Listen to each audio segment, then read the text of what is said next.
8ஆம் வகுப்பு அறிவியல் அணு அமைப்பு பாடத்தின் புக் பேக் கொஸ்டின். டால்டனின் கூற்றுகளுள் எந்த கூற்று மாற்றம் அடையாமல் உள்ளது அப்படின்னு ஆன்சர் பண்ணுங்க. தனிமங்கள் அணுக்களால் ஆனவை. இந்த ஒரு கூற்று தான் மாற்றம் அடையாமல் உள்ளது. மற்ற கூற்றுகள் எல்லாம் மாறிவிட்டது. இப்போ அணுவை பிளக்க முடியாதுன்னு இந்த டால்டன் தான் சொன்னார்.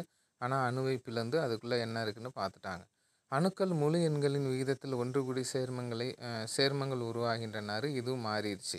ஓகேவா. தனிமங்கள் அணுக்களால் ஆனது, அது மட்டும் இன்னும் இருக்குது. ஒரு தனிமத்தின் அனைத்து அணுக்களும் ஒரே மாதிரியானவை அப்படின்னு டால்டன் சொன்னார். ஆனால் அவைகளும் வேறுபடுகிறது.